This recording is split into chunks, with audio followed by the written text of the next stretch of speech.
Did you know that according to Chamath Palihapitiya, the upcoming Tesla stock crash will change this generation? It is a well-known fact that Tesla is the market leader in the electric vehicle industry, and people are anticipating more innovations from the company. Make sure to stay tuned and keep watching to find out what Palihapitiya meant. Innovation is what makes the world move forward. The invention, evolution, and innovation of things signal change and improvement from what people are used to. In line with that, Tesla is known as a company that introduces a lot of innovations in different aspects and different areas. Today, you will find out why Chamath Palihapitiya said that the upcoming Tesla stock crash will change this generation. The thing that you have to do before you talk about what is happening now, I think, is probably useful to go back and start at the end of the Great Financial Crisis, says Chamath Palihapitiya. Chamath Palihapitiya is a Sri Lankan-born Canadian and American venture capitalist, engineer, SPAC sponsor, founder, and CEO of Social Capital, and was an early senior executive at Facebook from 2007 to 2011.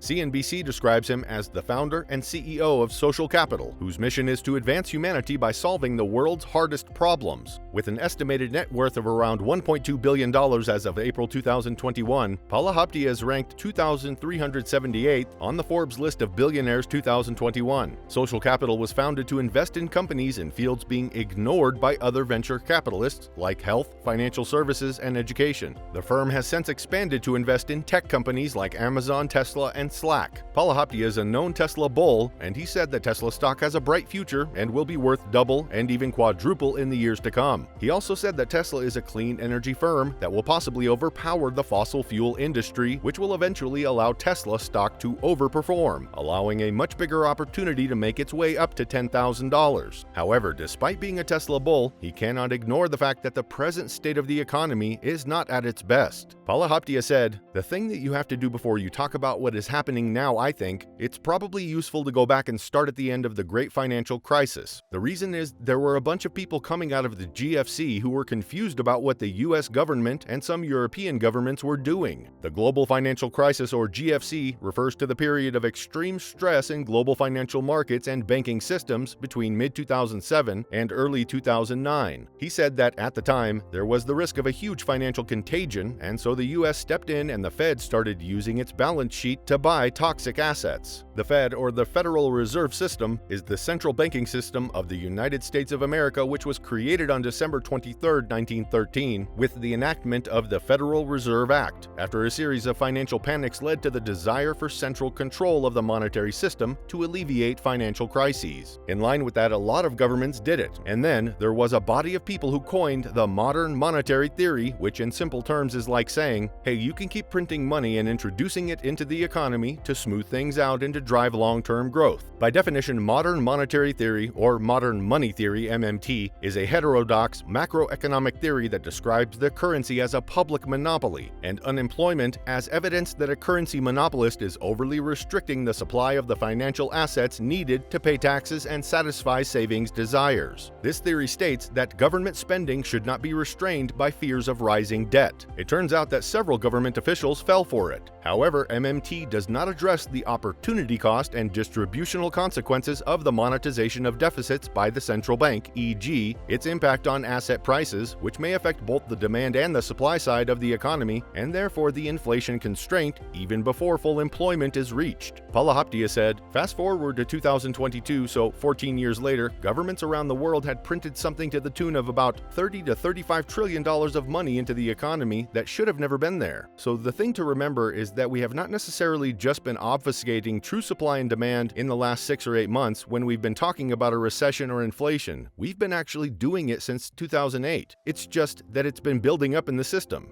Do you think Tesla stock is worth buying today? Share your thoughts in the comments section below. According to Palihapitiya, people have to realize that all of that money somehow needs to get destroyed in some way, shape, or form if a true economic equilibrium is meant to be found. He added that what is true supply and true demand in the absence of government sloshing money around, trying to prop up things that should not be propped up, or buying votes, or all the other grifts these folks have engaged in the last decade and a half, have to get undone. He said that that is the backdrop. Palihapitiya said that if you think about taking $30 trillion out of the global economy, it is equivalent to $85 trillion in world GDP, so it's almost half of an entire year's worth of global GDP. He said that it will take around 3 years of the slow, meticulous running off of money instead of reintroducing new money. He said, "It seems like we're at the beginning of something that's going to be long and drawn out, and that's separate from whether we're in a recession or not. That's just the bear market that we're in." According to Palihapitiya, the CPI, or Consumer Price Index, for the next 3 to 5 months will probably be very bad. He said that there are a handful of components that have gotten completely run away. First, and probably the biggest one, is rent. Rent works on a 3-month lag. He said, "We're going to reintroduce what the true owner's equivalent rent is into CPI so that we can already forecast that CPI going up." With oil worth $105 a barrel and Russia is basically trying to break the Bank of Europe by now messing with their nat gas supplies. Furthermore, the German energy minister said that if that happens, it could be a contagion equivalent to Lehman Brothers with respect to energy. Lehman Brothers Holdings Inc. was a global financial services firm founded in 1847. Before filing for bankruptcy in 2008, Lehman was the 4th largest investment bank in the United States with about 25,000 employees worldwide. Palihapitiya said that by playing all of these things out, what you have is rampant runaway costs, and those have no mechanism to get back in check in the absence of some real governmental changes in the policy, especially in terms of the Ukraine-Russia war and how the government intends to either work or cooperate or fight with China. Inevitably, all of these things have to get solved. In the absence of that, prices are going to continue to go up. That said,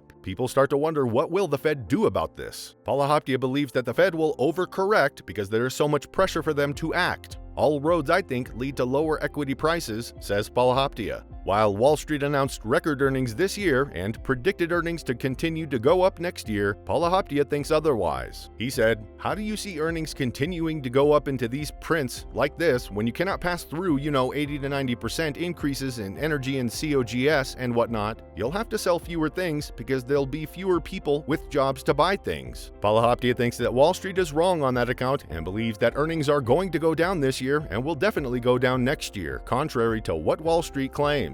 He said, "I think what probably happens is the entire world of equities needs to get repriced at a lower price. Still, despite the threat of a recession, it does not seem like it will significantly hurt Tesla stocks. In fact, Tesla's business is expected to hold up much better compared to other automakers. Tesla has previously guided for over 50% delivery growth over a multi-year period, while indicating that it could approach 60% growth this year, which signals that demand growth should hold up even in the event of a downturn. Moreover, economic indicators do not point to a very deep recession this time around, with household savings rising post the pandemic and banks also remaining well capitalized." Make sure to visit our channel and watch our other videos for more Tesla stock content.